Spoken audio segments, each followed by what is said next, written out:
Assalamualaikum warahmatullahi wabarakatuh. Selamat sore sahabat BMA dimanapun berada.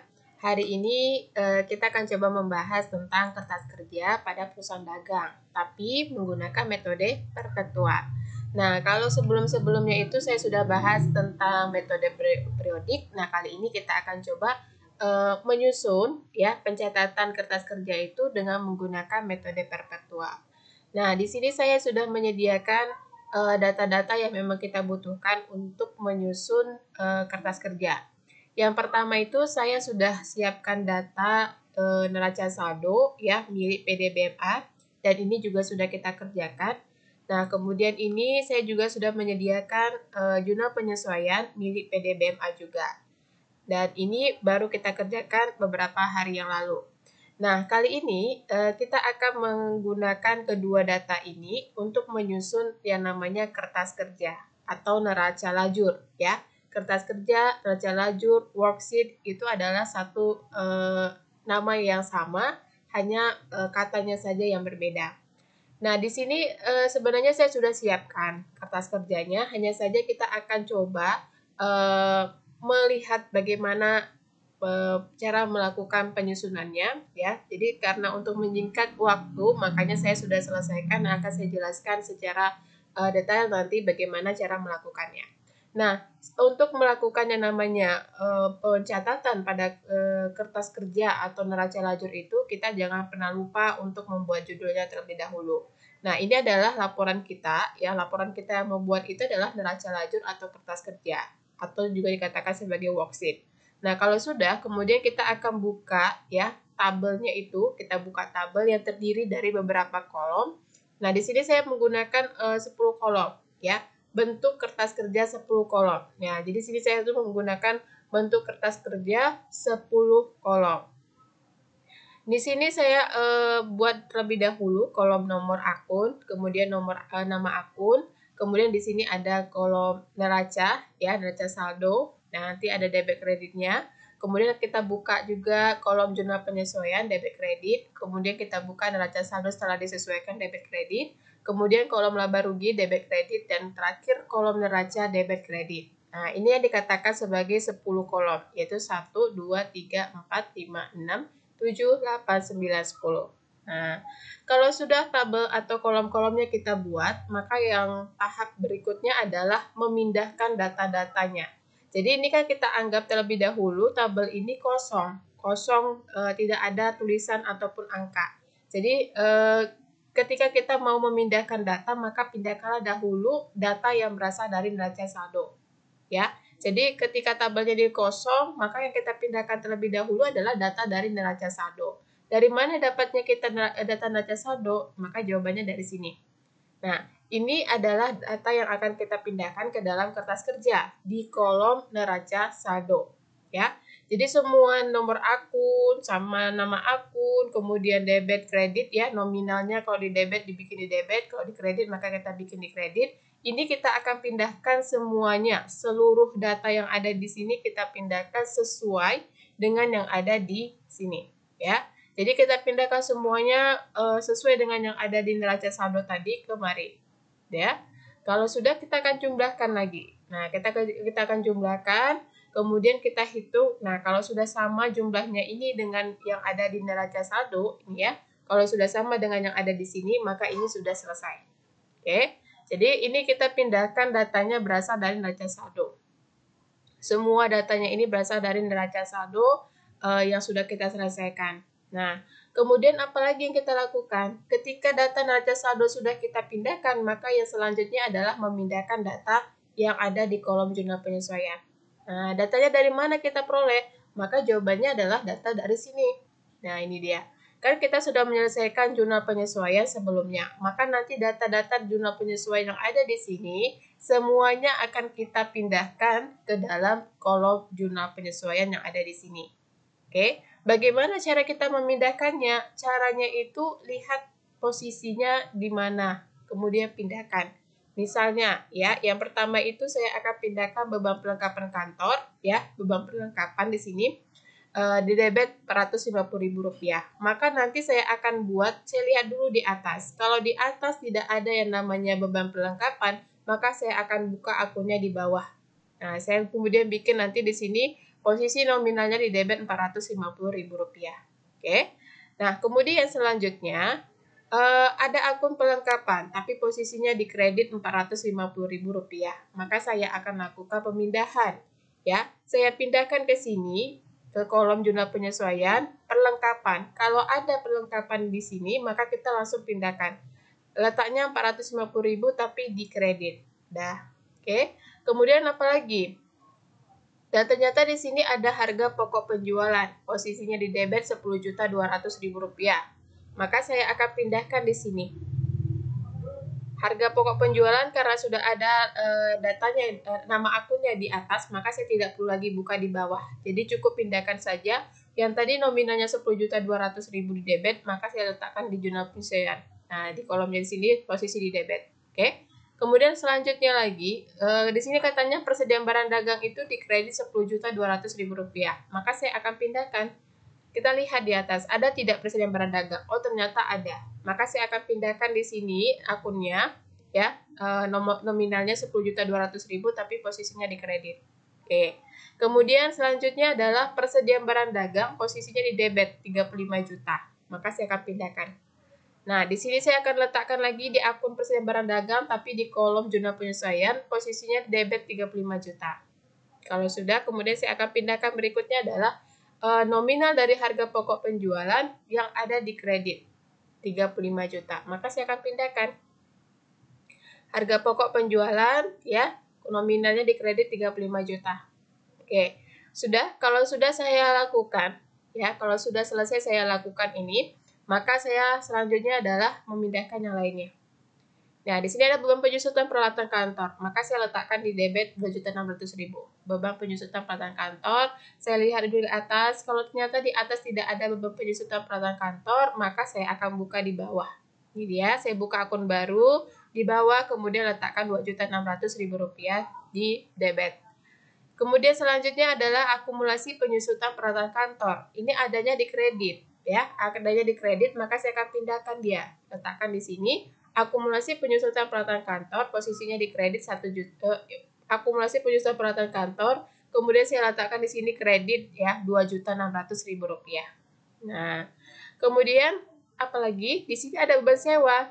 Beban sewanya di debit Rp400.000, maka saya akan pindahkan dia. Saya lihat dulu di atas. Kalau di atas tidak ada nama akun beban sewa, maka akan saya buka di bawah beban sewa. Kemudian letakkan posisinya di debit Rp400.000. Dan selanjutnya adalah memindahkan sewa dibayar di muka, ini di kredit Rp400.000. Maka saya lihat di atas, kalau misalnya ada, ini ya, ada sewa dibayar di muka, maka saya langsung pindahkan dia ke kredit, posisinya Rp400.000. Selanjutnya lagi, beban gaji karyawan, Rp500.000 di debit, maka saya akan pindahkan. Ya, beban gaji. Saya lihat dulu di atas, ada tidak akun beban gaji? Oh, ternyata ada. Ya, berarti saya pindahkan langsung di sini Rp500.000 di debit di kolom jurnal penyesuaian. Kemudian apa lagi? Ada utang gaji. Ini ada utang gaji, posisinya di kredit Rp500.000. Maka saya akan pindahkan. Utang gaji. Nah, utang gaji saya lihat di atas dulu, ternyata tidak ada utang gaji di atas, maka saya akan buka dia di bawah. Oke. Nah, di sini utang gajinya saya bikin posisinya di kredit Rp500.000. Oke. Nah, selanjutnya adalah piutang komisi di debit 15 juta. Jadi 15 juta ini saya pindahkan ke atas. Saya pindahkan ke kertas kerja atau neraca lajur. Saya lihat dulu di atas, ada tidak piutang komisi. Kalau tidak ada piutang komisi di atas akunnya, maka saya akan buat dia di bawah. Buka akun baru piutang komisi. Oke. Kemudian saya bikin di sini nominalnya 15 juta di debit. Nah, terakhir, oke, yang terakhir itu adalah pendapatan komisi. Ini pendapatan komisi akan saya pindahkan, kemudian saya letakkan dia di kredit. Ya, saya letakkan di kredit posisinya, ini dia. Kita lihat dulu pendapatan komisi ada apa tidak akunnya. Dan ternyata di sini pendapatan komisinya ada. Ya, ini dia pendapatan komisi, kemudian saya akan pindahkan dia posisinya di kredit pada kolom jurnal penyesuaian 15 juta. Oke. Nah, kalau semuanya sudah kita pindahkan data-data akun yang ada di jurnal penyesuaian, baik itu nominal maupun akunnya, Maka ini untuk kolom jurnal penyesuaian sudah selesai. Nah, kita lakukan adalah menjumlah kolom debit berapa, menjumlah kolom kredit berapa.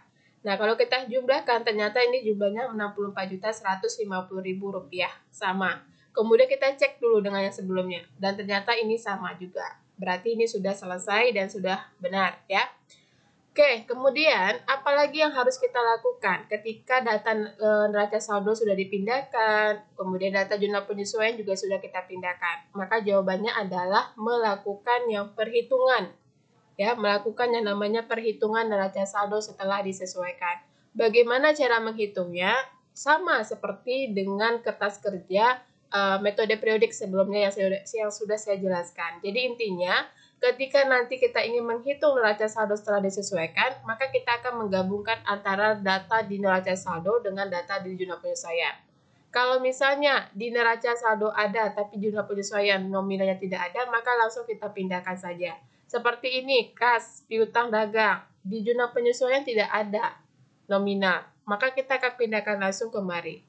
Oke. Kemudian persediaan barang dagang. Nah, di sini kita ada di data neraca saldo, ada juga di data jurnal penyesuaian.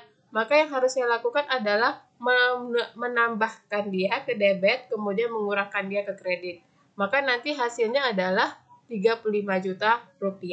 Saya letakkan di debit, karena posisi normal dari persediaan barang dagang adalah di debit. Kemudian, sewa dibayar muka ini di debit, sedangkan di kreditnya 400.000. Maka saya akan kurangkan. 1.200.000 kurang 400, maka dapat 800.000. Nah, kemudian nanti perlengkapan ini, saya kurangkan 750 dikurangkan dengan 450, maka dapat 300. Nah, di peralatan kantor saya pindahkan langsung dia ke sini. Kemudian akumulasi penyusutan saya tambahkan. 1 juta ditambah 2.600.000, maka dapat 3.600.000. Utang dagang saya pindahkan langsung kemari. Modal Aisyah saya pindahkan langsung ke kemari, ya, posisinya kredit, lihat posisinya masing-masing.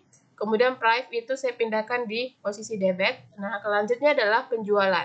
Penjualan saya pindahkan langsung ke posisi kredit 37 juta.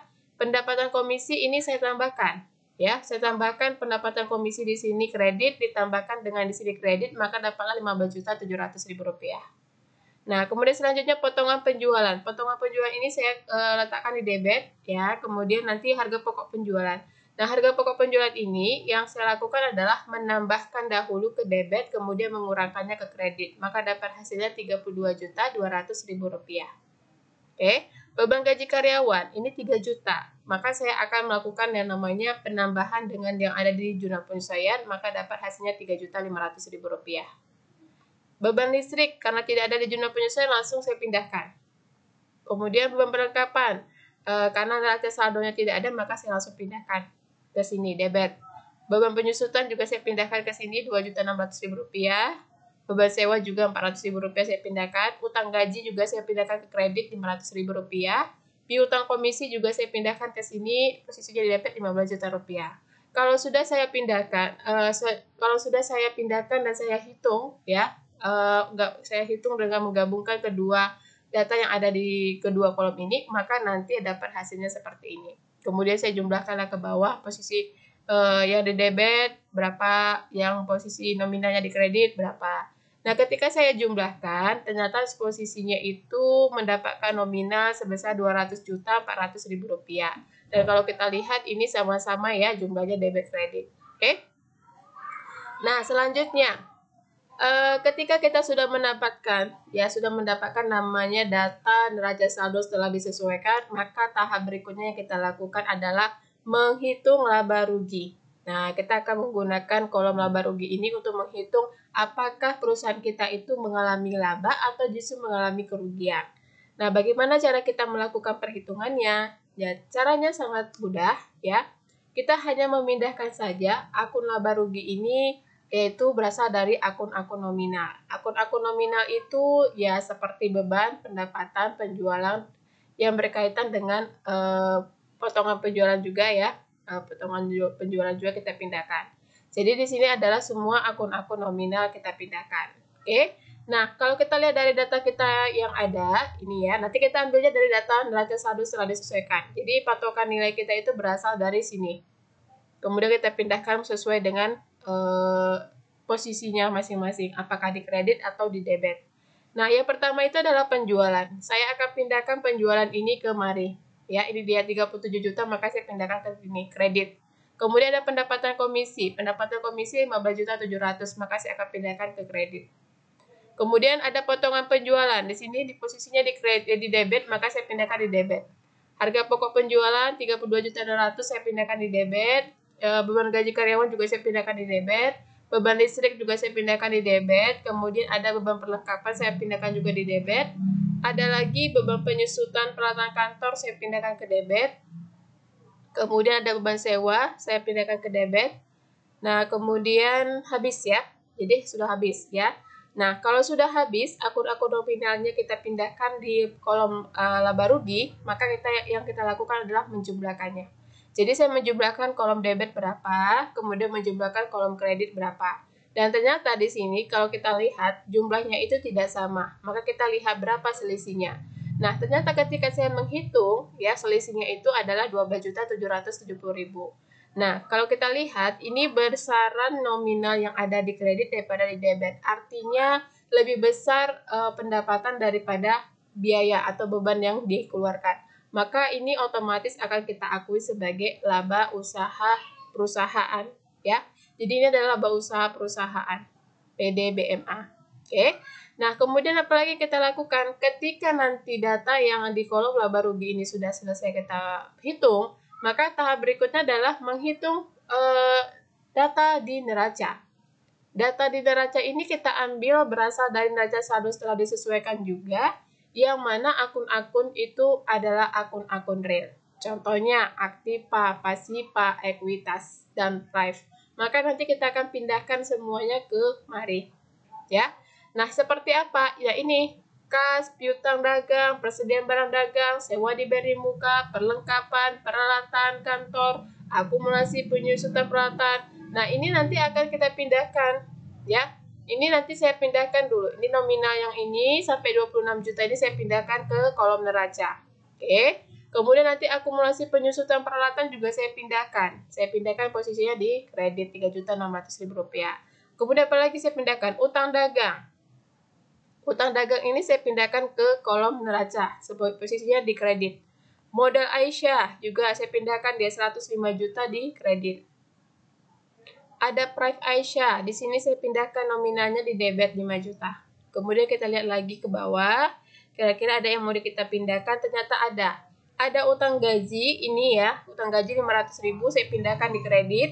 Kemudian yang terakhir adalah piutang komisi, jumlahnya 15 juta saya pindahkan di debit. Oke. Nah, ketika semua data-data yang dari neraca saldo setelah disesuaikan ini yang berkaitan dengan akun real, maka nanti akan saya lakukan penjumlahan. Ya, jadi kalau misalnya nanti akun real yang ada di neraca saldo setelah disesuaikan ini telah kita pindahkan ke kolom neraca, maka selanjutnya adalah menghitung posisi debit berapa jumlahnya, menghitung posisi kredit berapa jumlahnya. Nah, ketika saya hitung, ternyata di sini ada juga perbedaan nominalnya, ya jumlahnya ya. Jadi ada selisih. Besaran selisihnya itu adalah sebesar 12.770.000. Kalau kita lihat ini selisihnya sama dengan yang ada di kolom laba rugi. Dan ini sudah dikatakan benar ya. Ketika posisinya nominalnya itu sama selisihnya, maka ini sudah dikatakan benar. Dah, oke. Jadi inilah cara kita melakukan yang namanya pencatatan kertas kerja atau neraca lajur pada perusahaan dagang dengan menggunakan metode perpetual. Jadi perbedaannya itu adalah terdapat pada di harga pokok penjualannya. Hanya di sini perbedaannya ya. Kalau selain dari itu sama semua. Ya, metode periodik juga seperti ini cara melakukannya. Ya, perusahaan jasa juga seperti ini cara melakukannya. Yang membedakan itu hanya kalau periodik dia pakai intisari laba rugi, kalau perfektual dia pakai harga pokok penjualan. Oke. Baik sahabat BMA dimanapun berada, karena kita sudah menyelesaikan pencatatan neraca lajur atau kertas kerja dari PDBMA ini, maka saya harap nantinya sahabat BMA dimanapun berada sudah tidak bingung lagi ya bagaimana cara melakukan pencatatan berkaitan dengan harga pokok penjualan. Nah, ini dia ya. ini adalah jawaban yang sudah kita selesaikan atas data yang sudah kita lakukan sebelumnya. Nah, oke sahabat BMA dimanapun berada, sampai di sini penjelasan saya terkait dengan kertas kerja atau neraca lajur. Nanti kita akan ketemu lagi di pembahasan berikutnya berkaitan dengan tahap berikutnya tentang metode prefektual juga. Oke, Assalamualaikum warahmatullahi wabarakatuh. Selamat sore.